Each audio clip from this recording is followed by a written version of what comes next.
ഞാൻ എന്താ സംസാരിക്കേണ്ടത്? എന്നെ തല്ലാൻ കയ്യോങ്ങരുടെ സപ്പോർട്ട് കാണിച്ച ചേച്ചിയോട് ഞാൻ എന്താ സംസാരിക്കേണ്ടത്? എനിക്കറിയില്ല.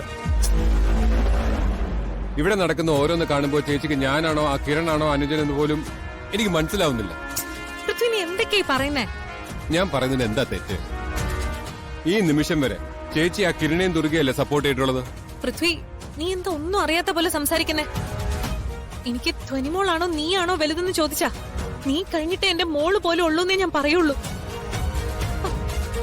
ആ എന്റെ സ്നേഹം എന്താ പൃഥ്വി നീ മനസ്സിലാക്കാത്തെ?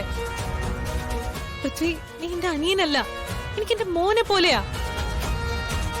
അതാദ്യം ഒന്ന് മനസ്സിലാക്ക്. ഇതൊക്കെ പറഞ്ഞിട്ടും ചേച്ചി ഒരു കാര്യത്തിന് എന്നെ സപ്പോർട്ട് ചെയ്യുന്നില്ലല്ലോ.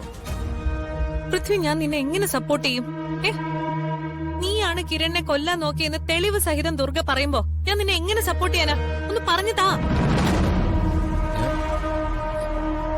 ദുർഗ എന്നെ കാണിച്ചതെങ്ങാനും പോലീസിനെ കാണിച്ചാ എന്താവും നിനക്കറിയോ? അത് നിനക്ക് തന്നെയാ പ്രശ്നം. ചേച്ചി, തെളിവോ? എന്ത് തെളിവ്?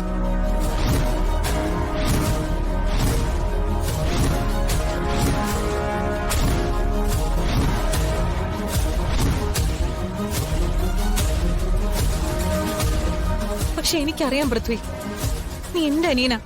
നിന്റെ ഭാഗത്തുനിന്ന് അങ്ങനെ ഒരു തെറ്റ് ഒരിക്കലും സംഭവിക്കില്ല. എന്താ പൃഥ്വി, എനിക്ക് നിന്നെ വിശ്വസിക്കാമല്ലോ അല്ലേ?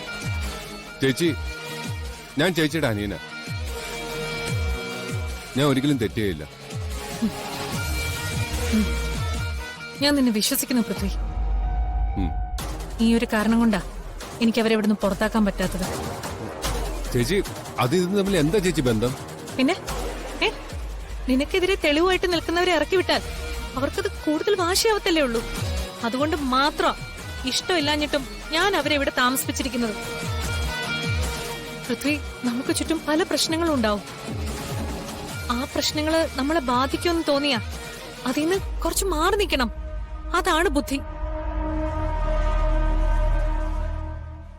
ചേച്ചി എന്തായി പറയുന്നത്? ഞാൻ തെറ്റ് ചെയ്യുന്നതാണോ? പൃഥ്വി, നിക്ക്. ഞാൻ ഇത്ര നേരം പറഞ്ഞ ഒന്നും നിനക്ക് മനസ്സിലായില്ലേ? നീ തെറ്റ് ചെയ്താൽ അതിനർത്ഥം ഞാൻ നിന്നെ വളർത്തിയത് ശരിയായില്ലെന്നാ. എന്റെ അനിയൻ തെറ്റ് ചെയ്യില്ല. എന്നെ നാണം കെടുത്തുന്ന ഒന്നും നീ ചെയ്യില്ല, എനിക്കത് ഉറപ്പുണ്ട്. പൃഥ്വി, നീ കുറച്ചുകൂടെ ശ്രദ്ധിക്കണം മോനെ. നീ വേറൊരു പയ്യനല്ല. നീ നമ്മുടെ ഇന്ദ്രപ്രസ്ഥം കുടുംബത്തിന്റെ അവകാശിയാ. അതൊരിക്കലും നീ മറക്കരുത്.